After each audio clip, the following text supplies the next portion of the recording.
का Amrit Mahotsav today will all free and enjoying the freedom of nation. वंदे मातरम वंदे मातरम वंदे मातरम। हवाएं को बताए रखना, रोशनी होगी चिरागों को जलाए रखना। बिहार और मैं हूं आपके साथ अभिषेक कुमार। अभी हम पहुंचे हुए हैं, यह बेगूसराय जिले का खोदावंतपुर प्रखंड है और हम बरियारपुर में एक विद्यालय है जो कि आइडियल प्रेप के नाम से जाना जाता है।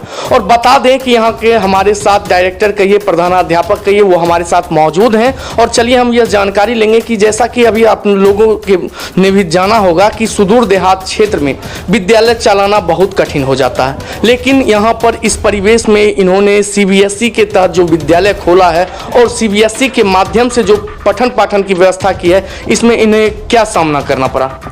सबसे पहले अभिषेक जी, आपको कोटि कोटि धन्यवाद कि आज स्वतंत्रता दिवस के इस पावन अवसर पर आप हमारे विद्यालय के प्रांगण में पधारे हैं।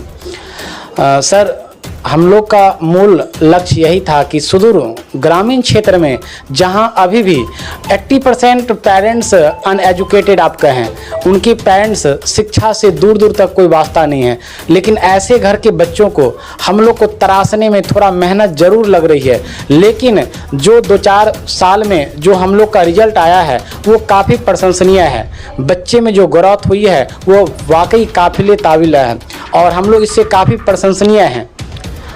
फी की परेशानी होती है, लेकिन हम लोग फिर भी ऐसे बच्चों को जो कला है, कला निखारने में काफ़ी महत्वपूर्ण योगदान दे रहे हैं, क्योंकि वो बच्चे हम लोग के विश्वास पर आगे बढ़ रहे हैं। जैसा कि अभी एक चीज़ ग्रामीण परिवेश में आप भी पले बढ़े हैं, तो एक चीज़ देखने को मिल रहा है कि ग्रामीण क्षेत्र में अधिकांश लोग ये समझते हैं कि मतलब बेटा को स्कूल में पढ़ा देना, बेटी को नहीं पढ़ाना, बेटी को सरकारी स्कूल में डाल देना।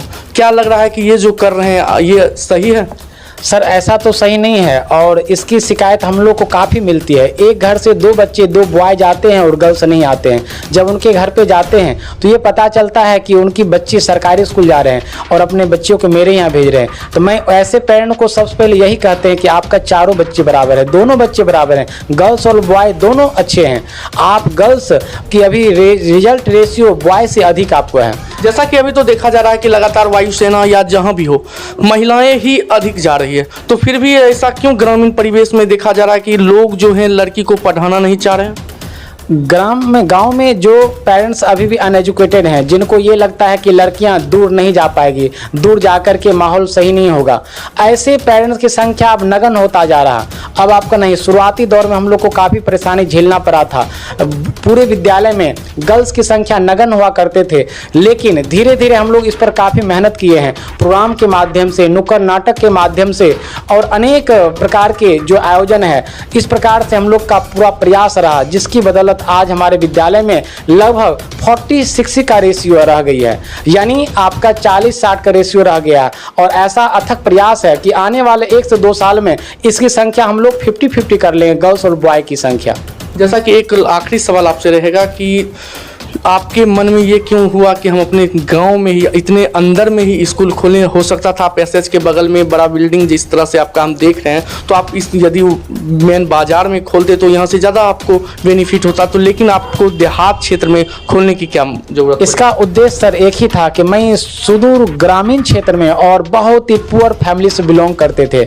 मैंने अपनी पढ़ाई लिखाई शुरुआती मेरा रोसरस हुआ और हमने ऐसा देखा कि मैं जिस घर से, जिस परिवेश से बिलोंग किया, मुझे दूर तक जाने का कोई संभावना नहीं था, लेकिन मैंने प्रतिभा के बदौलत मैं अपनी रोसरा में भी पहचान बनाया और इसी प्रतिभा के बदौलत मैंने ये प्रयास किया, यदि ग्रामीण क्षेत्र में प्रयास किया जाएगा, पूरी ईमानदारी से मेहनत किया जाएगा, तो वहाँ भी आपको सफल होगा, जिसका परिणाम मुझे बहुत कम समय में दिखने लगा। शुरुआती दौर में ही मैंने पूरी मन लगा के पूरी टीम के साथ जो प्रयास किया, जिसका परिणाम नवोदय, नेतरहाट, सिमलतला एवं अनंत अच्छे विद्यालयों में बच्चे एंट्रेंस क्वालिफाई करने लगे, जिसका परिणाम हुआ कि पेरेंट्स का विश्वास बढ़ता चला गया और आज इस सुदूर देहात होने के बावजूद भी इसका फ़ायदा ये है कि जो पेरेंट्स सुदूर जो शहर में मोटी फीस नहीं दे पाते हैं, उनके बच्चे गाड़ी से जाएंगे, डबल फी लगेगा। लेकिन इस सुदूर देहात में बच्चे साइकिल से आ जाते हैं, पैदल आ जाते हैं, उनके पेरेंट्स पहुंचा देते हैं और शिक्षा वही इनको गुणवान, आपको क्वालिटीपूर्ण शिक्षा मिलती है। जैसा कि एक और आखिरी सवाल है कि होता है क्या कि बहुत सारे लोगों को ऐसा परेशानी होता है कि वे अपने बच्चे को सरकारी स्कूल में डालते हैं, इसलिए क्योंकि उनकी जो है बजट उतना नहीं होता। तो आपके विद्यालय में यदि कोई बच्चा दाखिल होना चाह रहा तो उनका क्या बजट होना चाहिए? सबसे पहले सर मैं इस न्यूज़ के माध्यम से भी मैं ये घोषणा करना चाहता हूँ कि वैसे जो भी पेरेंट्स जो सक्षम नहीं है, किसी के पेरेंट्स नहीं है, किसी के पापा नहीं है, किसी की मम्मी नहीं है, आपका है, कोई बहुत लाचार है, तो ऐसे मेरे विद्यालय में बहुत सारे स्टूडेंट हैं जिनकी फ़ी मैं माफ़ किए हूँ। बहुत सारे ऐसे स्टूडेंट हैं जिनके किसी कारण से पापा नहीं है, उनका न्यूनतम से न्यूनतम फ़ी जो पेरेंट्स सक्षम है वही लगता है। तो हम लोग ये प्रयास रखे हुए हैं कि ग्रामीण क्षेत्र में चूँकि आपका जो पेरेंट्स देने में सक्षम है, यहाँ की जो रेशियो है उसके अनुसार मेनू बनाए हुए हैं, जिसका परिणाम जो गार्जियन सक्षम नहीं है वो भी आपको पढ़ा रहे हैं, क्योंकि गाड़ी फी नहीं लगती है, बगल में आ जाते हैं और हम लोग का अपना जगह आपका है।